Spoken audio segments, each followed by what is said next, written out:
오늘은 오랜만에 시계 얘기 한번 해볼까요?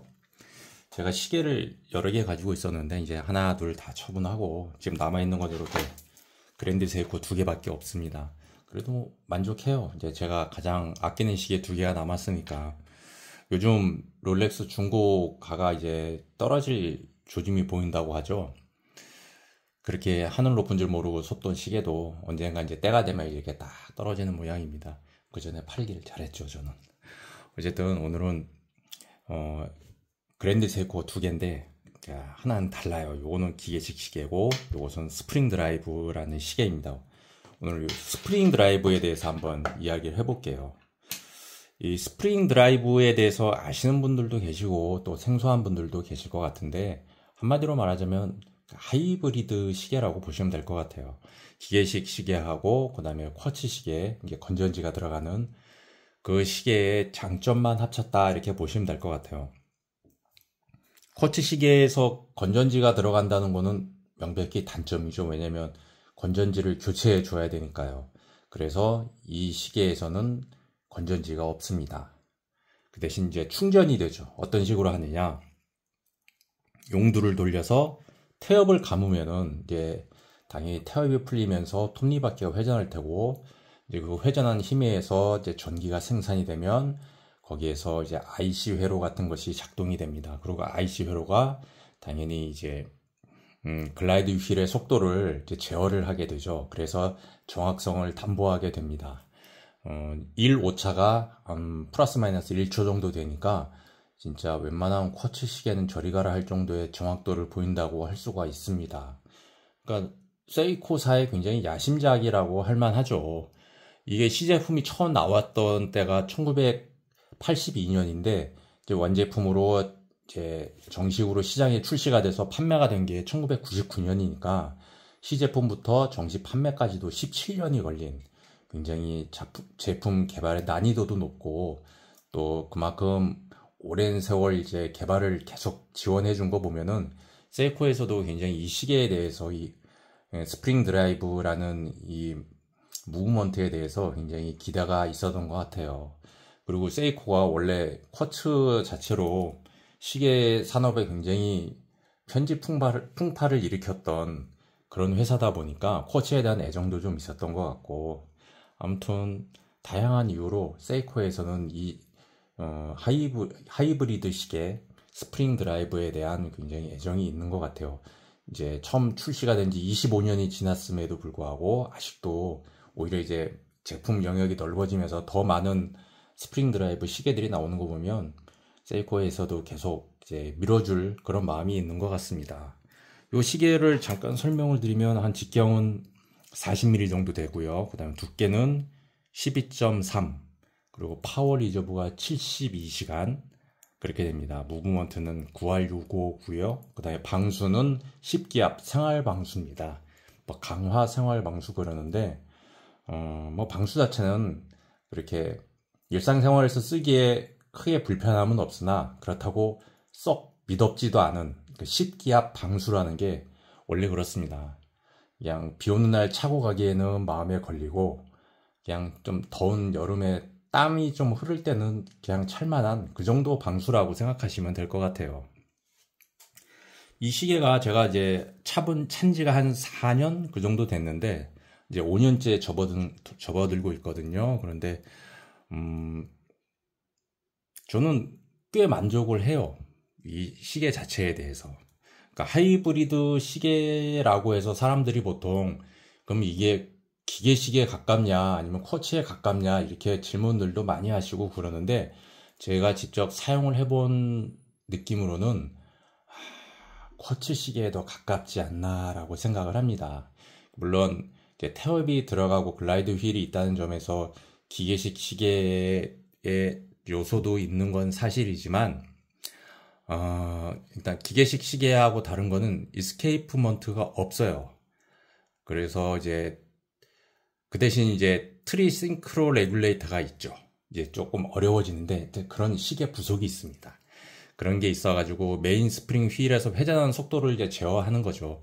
근데 제어할 때 아까 말했다시피 쿼츠 시계의 요소 IC 회로가 이제 관여한다는 점이 다르고 그 다음에 외관성으로 눈에 띄는 게 뭐냐면 초침이 일단 다르죠. 기계식 시계는 움직이긴 하지만 미세하게 똑똑똑똑똑 끊기죠. 그죠? 근데 이 시계는 그러니까 어떤 걸 생각하시면 되냐 그러면 벽시계 중에서 왜 그러니까 무소음 벽시계 있잖아요. 이렇게 시계 초침이 끊이지 않고 쭉 흐르는 그게 특징이라고 볼 수가 있습니다. 그래서 시계 자체가 이렇게 움직일 때도 귀에다 이렇게 대보면 기계식 시계는 똑딱똑딱똑딱 하는 소리가 들리는데 이 시계는 아무 소음이 없어요. 정말 조용해요. 초침 자체도 물 흐르듯이 흐르지만 시계 자체도 어떠한 소음도 없어요. 그래서 굉장히 조용하고 소리만으로는 이 시계가 지금 멈춰 있는지 가는지 알 수가 없을 정도로 굉장히 조용한 시계라고 볼 수가 있습니다. 그래서 장점을 몇 개 설명을 드리면 아까 말했다시피 파워 리저브가 한 72시간 정도 되기 때문에 주말을 너끈히 보낼 수가 있어요. 그러니까 금요일 밤에 풀러놔도 월요일 아침에 차고 나가도 된다. 이게 왜 중요하냐 그러면 제 경험에 의하면 한 10년 조금 넘은 것 같은데 그때 제가 이제 시계 매장에 한참 들락날락 거릴 때였거든요. 그런데 그때 제가 브랜드명은 잊어버렸는데 오메가였나 하는 그때 IWC였나? 그 매장에 한번 들어가서 시계 구경을 하는데 어떤 여자분이 오셔가지고 거기 판매하시는 분한테 그러는 거예요. 시계가 자꾸 멈춘다는 거예요. 그러니까 시계가 고장이 났냐? 그러니까 그건 아니고 아침에 차고 나가려고 그러면 시계가 멈춰져 있다는 거예요. 그 여자분 말씀이. 그래서 주로 어느 때 그러냐 이렇게 물어보더라고 판매원이. 그러니까 월요일 아침 보통 그런다는 거예요. 그러니까 그 판매원이 시계에 파워 리저브라는 게 있는데 주말을 넘길 정도로 파워 리저브가 길지 않았던 거예요. 그래서 시계를 밥을 주시던지 아니면 주말에도 차고 계셔야 된다라고 말씀을 드렸는데 그 여자분이 그거를 이해를 못 하는 거예요. 그러니까 이제 결혼 예물로 시계를 산 것 같아요. 그런데 시계 가격이 보통 600만 원이 넘는 시계였거든요. 그런데 그렇게 비싼 시계가 주말을 못 넘기고 멈춘다는 사실을 이해를 못 하는 거예요. 왜 싸구려 7만 원짜리 시계를 사도 몇 년 동안 계속 움직이잖아요, 시계는. 그런데 그 수백만 원짜리 시계를 샀는데 그 시계 자체가 밥을 주지 않으면 움직이지 않는다는 거를 이해를 못 하더라고요, 그 여자분이. 그래서 저런 사람도 있구나 라는 생각을 했었어요. 근데 따지고 보면 저도 그 시계에 관심을 갖기 전에는 기계식 시계하고 쿼츠 시계하고 뭐가 다른지 저도 몰랐던 것 같아요. 그래서 뭐 지금은 아예 기계식 시계를 넘어서 이제는 스마트워치로 넘어온 세상이니까 이제 미래 세대들은 조금 더 세월이 지나면 아마 이렇게 생각하겠죠. 아니 다른 것도 아니고 오직 시간만을 알기 위해서 그 비싼 돈을 지불하고 저 시계를 차고 다닌다고? 도저히 이해할 수 없어. 이렇게 얘기할 수도 있을 것 같아요. 왜냐면 요즘 스마트 시계는 뭐 온갖 걸, 헬스케어까지 다 해주잖아요. 그런데 이 시계는 그 스마트 시계보다 한 10배는 비싸지만 나타나는 거는 그저 시간밖에 없잖아요.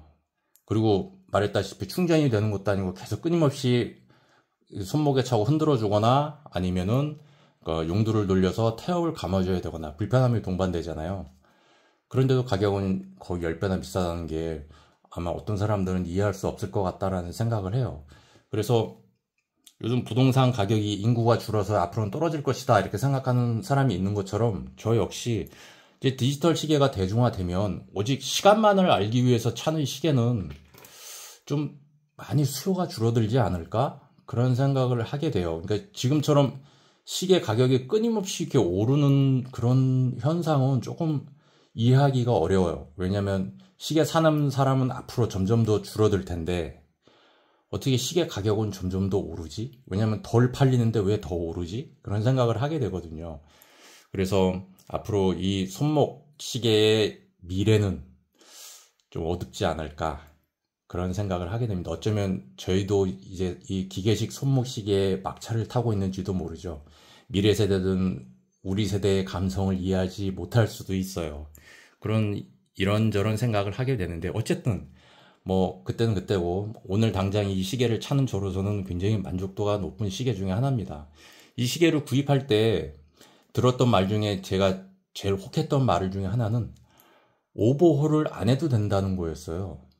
그러니까 오버홀을 평생 안 해도 된다라고 말씀을 하시더라고요. 처음 스프링 드라이브를 제가 소개를 받았을 때.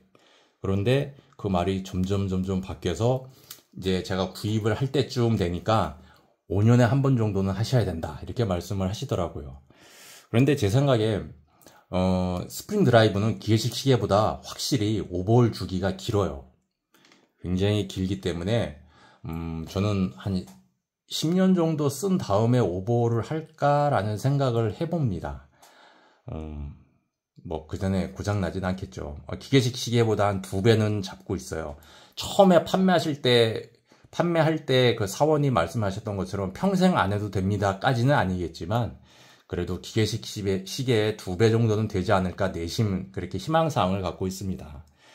그리고 또 좋은 점 하나는 시계 두께가 기계식 시계에 비해서 이렇게 얇아요.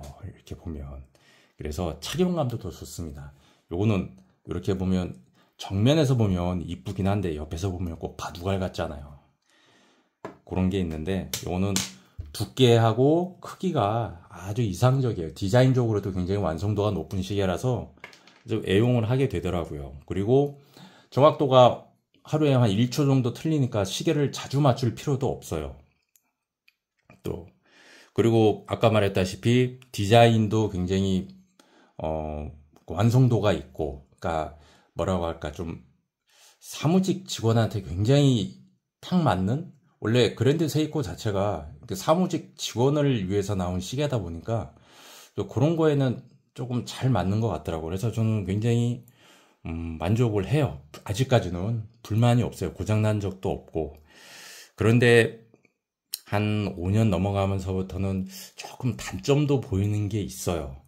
세상에 완벽한 게 어디 있겠어요. 그래서 단점이 뭐냐면은 장점이 단점이 되더라고요. 그러니까 처음에는 초침이 물 흐르듯이 흐르고 아무 소음도 없고 그런 게 굉장히 좋았는데, 그러니까 그 무서운 벽시계를 완전히 손목 위에다 축소해 놓은 것 같은 그런 느낌이잖아요. 근데 그런 게 좋았는데 귀에 대도 아무 소리도 안 들리니까 뭐라 그럴까, 좀 정서적으로 이게 기계라는 느낌이 안 들고 전자제품을 보는 느낌? 그러니까 요 기계식 시계는 째깍째깍째깍 움직이잖아요. 심장 고동 소리처럼. 그러니까 어떤 정서적인 느낌을 줘요. 내 시계가 잘 가고 있네. 그런 느낌을 주는데 이 시계는 잘 가든 멈추든 아무 소리가 없으니까는 이 시계라기보다는 어떤 전자제품을 보는 것 같은, 전자제품을 차고 다니는 것 같은 그런 느낌이 좀 있더라고요. 그래서 기계식 시계하고 쿼츠하고의 하이브리드긴 한데, 그래서 저는 이게 쿼츠에 더 가까운 시계가 아닌가라는 생각을 하게 돼요. 그러니까 기계식 시계에 감성은 없어요. 그러니까 쿼츠의 정확도는 있는데 기계식 시계에서 주는 감성은 없다. 그렇게 생각을 합니다. 그래서 이걸 뭐 굳이 단점이라고 이렇게 얘기해야 되나 싶기는 한데 어쨌든 써본 느낌이 그래요. 그래서 어떤 뭐 기계식 시계에 만약에 감성을 느끼는, 감성적인 요소를 중요시 그런 변태성이 있는 분이라면 이런 스프링 드라이브는 조금 피하시는 것도 괜찮을 것 같고, 오직 기계식 시계를 좋아하시는 분이라면, 완벽한 기계식 시계를 좋아하시는 분이라면 스프링 드라이브는 조금 불만족스러울 수도 있을 것 같아요. 마지막으로 더 하나 하고 싶은 얘기는, 이제 보통 어떤 블로그나 이런 걸 찾아보면은 이제 스프링 드라이브에도 어김없이 붙는 단어가 있어요. 일본의 장인정신 뭐 그런 얘기가 붙더라고요. 그런데 이 장인정신이란 말은 저는 굉장히 상업적인 단어라고 생각해요. 특히 시계에서는 그래요. 그러니까 스위스 시계 업계를 한번 생각을 해보자고요. 그래서 유튜브 같은 데 보면 스위스 시계 업체를 이렇게 방문하는 그런 탐방기도 많잖아요. 거기서 보면 거기서 나오시는 분들이 전부 무슨 연구원 같은 가운 입고서, 그러니까 외눈 이렇게 현미경 꼭 이렇게 렌즈 같은 걸 눈에다 탁 대고서 막 시계를 조립하잖아요. 그러니까 그분들은 전부 어려서부터 시계 학교를 나와가지고 정식 자격증을 따가지고 그 업체에서 평생 그것만 하신 분들이란 말이죠. 그분들에게 장인정신이 없다고 누가 얘기할 수 있겠어요. 일본만 장인정신이 있나? 스위스 시계업자들도 저는 시계 만드시는 분들도 누구 못지않은 장인 정신이 있다고 생각을 하거든요. 그런데 장인 정신이란 말은 꼭 일본 시계, 일본 사람들, 일본 문화 얘기할 때만 장인 정신 얘기를 하지, 서양 얘기에서는 장인 정신 얘기하는 경우를 별로 못 본 것 같아요. 그래서 이건 장인 정신 얘기만 나오면 저는 일단 요건 낚시다라고 생각을 해요. 그리고 두 번째는 이 시계를 과연 스위스 사람들은 만들질 못해서 이렇게 이 시계가 없을까라는 생각을 해보게 됩니다. 그러니까 이게 이제 세이코의 기술력을 보여주는 제품이다. 뭐 맞는 말이죠. 맞는 말인데 스위스 사람들은 이 시계를 만들 기술력이 없을까요? 좀 그렇지 않다고 보거든요. 그럼 왜 세이코에서는 이런 하이브리드 시계를 만들고 스위스 시계에는 이런 게 없을까? 이유는 하나죠. 스위스 사람들은 이런 시계를 만들 필요가 없으니까. 다시 말하면 롤스로이스에서 전기자동차 만들 이유가 없잖아요. 롤스로이스는 롤스로이스지. 그죠? 세이코에서는 이런 기술력을 보여주고 이런 제품을 내놔서 돌파구를 만들어야 했지만 스위스 시계를 만드는 사람들은 좀 더 복잡한 시계를, 태엽을 이용해서 좀 더 복잡한 시계를 만들지언정 이렇게 쿼츠를 이용할 생각은 하지 않아요. 왜냐하면 자기들의 정통성을 훼손하는, 그러니까 기계식 시계에 대한. 그래서 굉장히 복잡하고 다양한 기능이 들어간 시계를 태엽과 톱니바퀴를 이용해서 구현을 하는데 매진할 망정 쿼츠나 IC 회로를 시계에 넣어서 만들겠다, 정확도를 구현하겠다라는 생각은 하지 않는 거죠. 그 사람들의 정체성과 또 맞지 않고, 또 그들의 시계 문화와도 맞지 않고, 그들의 브랜드 네임 밸류에도 맞지 않는 거죠. 그런 거 보면 이 시계는, 이 스프링 드라이브라는 시계는 세이코니까 한번 도전해 볼 만한 영역이 아닌가라는 생각을 합니다. 장인 정신과는 별개로 세이코니까 만들 수 있는 시계다라는 생각에 동의를 하고 또 그럴만하다 이렇게 생각을 합니다. 또 잘 만들었다고 생각을 하고요. 그래서 어떤 독보적인 시계의 영역을 보여줬다, 독보적인 기술력이다 라는 데는 일단 동의는 하지 않지만 좋은 시계다, 잘 만들었다, 또 만드는데 고생 많았겠다 라는 데는 동의를 합니다. 오늘 이렇게 하이브리드 시계 스프링 드라이브에 대해서 얘기를 해봤고요. 만약에 초침이 굉장히 부드럽게 움직이는데 아주 집착하는 사람, 저 같은 사람, 저는 시계가 초침이 똑똑똑 끊기는 걸 아주 못 견디하는 사람이거든요. 그래서 조금 더 부드러운 시계를 찾다 보니까 여기까지 오게 된 거예요. 그런데 굳이 초침의 또 움직임에 구애받지 않는 사람이라면 이 시계까지 갈 필요가 있을까 모르겠네요. 굉장히 요즘은 가격도 비싸졌어요. 그래서 웬만한 이 스프링 드라이브 시계를 구입을 하시려면 한 700만 원대 그 정도는 생각을 하셔야 될 겁니다. 그래서 굳이 700만 원씩이나 주고 이 시계를 구입할 필요는 있겠나 라는 생각은 해보게 되네요. 그래서 좋은 시계, 하지만 이제는 갖기에는 너무 비싸져 버린, 너무 몸값이 올라 버린 시계 스프링 드라이브에 대해서 이야기를 해봤습니다.